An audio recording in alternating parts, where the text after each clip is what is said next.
It's the Kyle Hyman Show on Redeemer Radio. This is Kyle Hyman, and joining once again to talk about this time spiritual parenting is our good friend Kathy Fech. Thanks for being here, Kathy. Always, Kyle. Spiritual parenting. What does that mean? So we have, of course, biological parents and things like that, but all of us through the nature of baptism are given to spiritual parents. We're given godparents who are going to pray for us and walk that spiritual faith journey with us.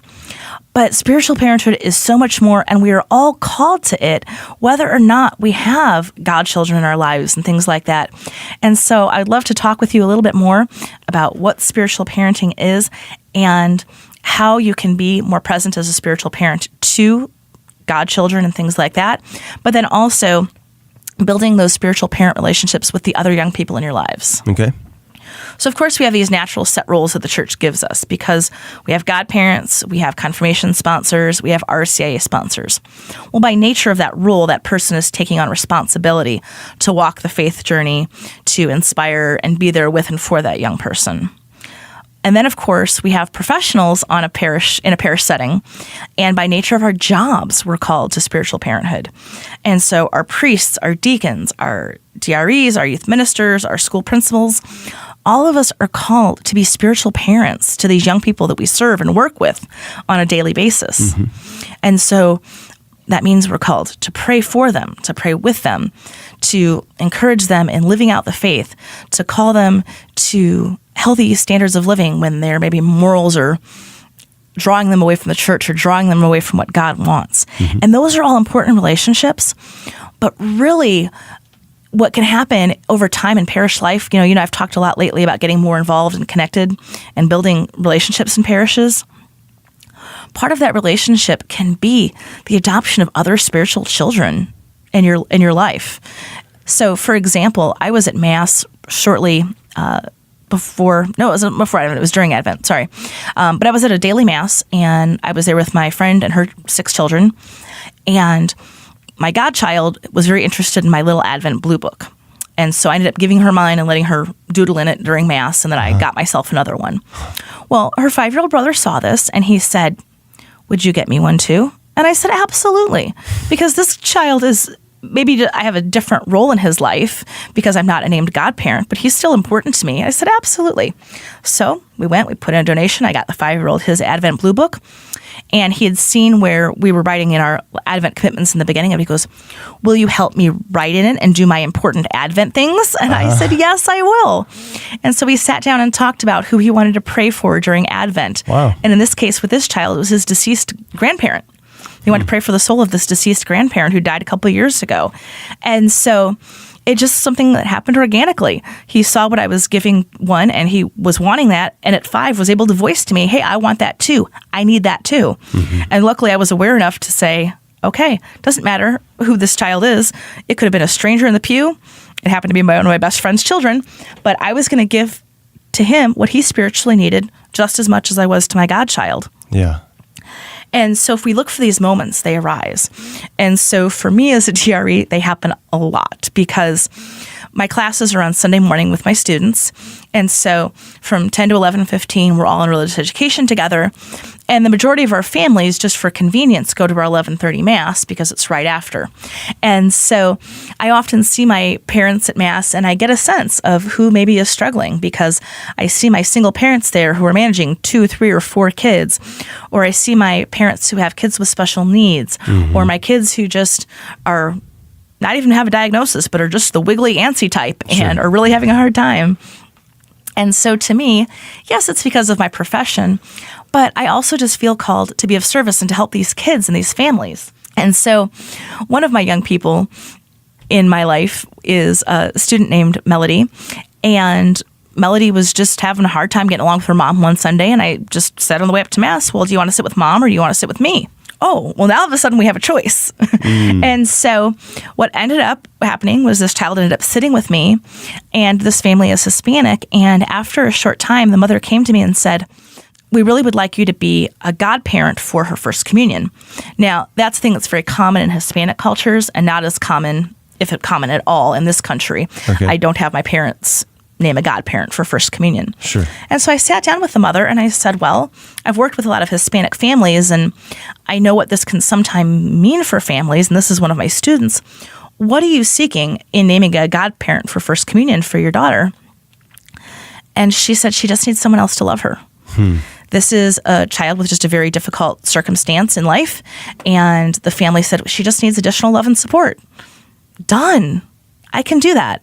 And so now more often than not on Sundays, Melody and her mom will come up to me after class, and Melody will say, I want to sit with you today. And she knows that I sit in a different spot than her mom, and her mom's, of course, always welcome to join us as well. But it gives mom maybe that little space as well. As a single parent, moms, whether it's at church or not, sometimes need that little bit of space from their child as much as they love them. Actually, single parent or not, all parents need healthy space from their children at various points. So what I'm able to do is give Melody that choice of where she wants to sit. And of course, I always send her back to mom at the sign of peace. I know I have my due diligence there. But really, this was a family who was able to voice, we need another spiritual parent in this child's life. And they asked me to do that. But even if a family doesn't ask you to do that, there's still things you can do. So when you see that parent who's struggling to manage their children at church, I'm sure the Hyman family never has that problem. Perfect angels. Perfect angels. They all sit there, participate beautifully, never poke each other in the pew, never kick each other, right? I actually can't even imagine that scenario. Right? Okay. I was at Mass a few months ago with my brother and my nieces. There was this family in front of us, and the brother and sister were just going at each other, and the parents didn't even seem to notice. I mean, the one's stomping on the other's foot, and I lean over my brother and I go, oh, it brings back memories, doesn't it? Right. Yeah, sometimes it happens behind the parent's back. Absolutely. Like just a half an inch back, and you get set and all of a sudden, you know, somebody's slugging somebody. And you're like, Right. what happened here? Right. But you didn't realize there was 10 minutes of, exchange back and forth prior. So when you see those parents, rather than silently judging them and, whatnot, how are you reaching out to be a spiritual parent? Because even if it's just a family in the pew you don't know, there's a lot you can do. First of all, if you're somebody who's more shy or just doesn't feel comfortable, just say a prayer. Because even if you don't know that, you can't tell me those prayers aren't going to help. And so if the Hyman family is sitting there in the pew and those kids, angelic though they may be, if I've got 10 families who are looking around and being like, wow, I really want to pray for that family, and pray for those kids that they are getting what they need out of Mass, that's going to help. Yeah. That's going to have great benefits that you might not even be aware of in that moment. But those things are going to help. And then the other thing is just being aware of the kids around you, the young people around you, and complimenting and encouraging. So for me, it's when I see that student I don't normally see at Mass, and just being able to try and go up to them after Mass and say, I'm really glad to see you here today. So glad you made it to this Mass. Or telling those parents that I, have seen that they've really been trying to keep the kids, well behaved in the pew. And even if they're struggling a bit, you are doing a great job by bringing your kids to Mass. I'm so happy to see you here, because I have been with parents and have seen them go through very uncomfortable situations where somebody tells them, well, you better take your kid out to that cry room, or telling them that they need to behave in a certain way, or they make them feel not welcome. That is the worst thing we can do. You're all called to be a spiritual parent. And if that parent is struggling, we're all allowed to have bad days. And when you've got with kids that you're incorporating into that, you're going to have, no offense, even more bad days, right, because you've got all of these emotions and all of these people's needs that you're trying to tend to at once. And so how can you just reach out and help those people? And so I do try and occasionally take my RE kids who may be struggling and saying, do you want to sit with me at Mass today? And sometimes they take me up on it. Sometimes they don't. They know that I have very high standards. You will participate. You will follow along. I'm going to help you with the missalette, but you're going to be standing, sitting, and kneeling. And don't even you dare think of picking up that coloring book that you brought with you. I don't do that in a bad way, but it's my job to mentor and role model and help these kids learn to participate more in the Mass. And if a parent or parents are wrestling with 2, 3, 4, 5 kids, they can't possibly help all of them at once. That's just understandable.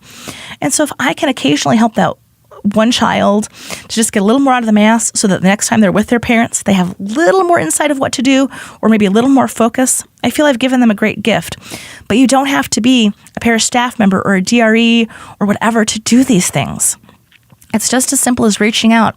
If that kid is wiggly next to you in the pew, why don't you reach out and just say, would you like to follow the reading along with me? Because if that child's 6, he or she is probably just starting to read and might be willing to, just scooch 6 inches over and look at the missalette while you point out what the reading is or whatever it might be. I think also one of the things that we should look at parishes, and I've never done this, this was just something that kind of came to my mind and heart when I was praying and putting together this segment, was we see great success with programs like Big Brothers, Big Sisters. Why aren't we doing spiritual adoption within the parish? Why aren't we inviting parents to give us their names, birthdays, and photos of their child, whatever they feel comfortable sharing, and giving that to some of our parishioners to spiritually adopt that child, to pray for them, to reach out, to offer encouragement with religious ed, with Catholic schooling, with sacramental prep, and then hopefully maybe occasionally to meet up and help those parents during Mass or to sit with that child during a special Mass and say, hey, I'm here and I'm going to pray with this child and really help this parent with this role of raising their child in the faith, because no parent can do it alone. No couple can raise all of their children without some sort of additional support and assistance. Right. And as parishioners, we are called to build that community and to bridge that gap and to help these people however we can. And so whoever it is in the pew, we're called to help. But I think especially we get so hung up on roles and titles that we forget that we can reach out to any young people in an appropriate fashion, of course, in our lives and offer to help. Yeah. Because if I see that parent struggling to get out the door with his or her kid, maybe it doesn't seem right to say, hey, can I grab your 2-year-old? But it might be very appropriate to say, would you like me to carry the car seat and the diaper bag and the 27 other things you have? Right. Because most parents who are juggling these 27 things might really appreciate an extra hand just getting out to the car some days. And so what are you doing to be aware of those around you and really reaching out to be a spiritual parent to those in your life? I like that. And I like the idea of an actual official, I think this is what you're suggesting, an official adoption, spiritual totally adoption suggesting program. this. I'll add this to my to-do list when I get back to work.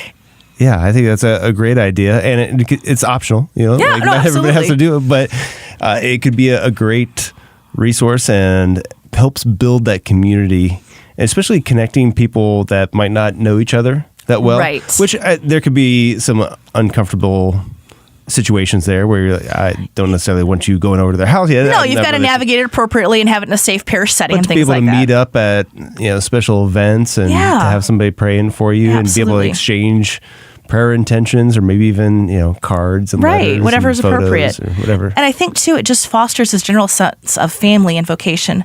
So many of our kids come from broken homes and don't have a sense of what a strong marriage and family looks like. So maybe helping some of our families who don't have maybe a strong nuclear family, just helping model healthy family and vocation life of marriage and things like that for the kids that don't see that. So when they grow up, maybe they have just that much of a better chance of creating a stable family life, because even if it wasn't exactly what they grew up in, they saw it modeled for them in other ways in other places. Yeah. And what safer place to have the vocation model of marriage and family life played out for you than in the parish. Yeah. I have a theory. I have nothing to back this up psychologically or anything like that, but a theory that you need to have a strong, positive role model, both male and female. Ideally, that's your parents. Right. But if it's not, that you need to find somebody that is a good role model as a male and a female. And my theory is if you don't, you'll fill that with something else that isn't good. Either a bad role model or like some kind of substance abuse or whatever. Like there's a need that we have for that. And if we don't fill it with something good, we'll fill it with something bad. Absolutely. So this is a great way. And also you probably can't have too many good male role models or good female role models. Absolutely. And I think this maybe segues into another topic we could cover sometime, which is the importance not only of spiritual parentage, but of spiritual sisterhood and brotherhood. Ooh, I like it. All right. To be continued. To be continued. All right. Thank you, Kathy Fech. Thank you, Kyle.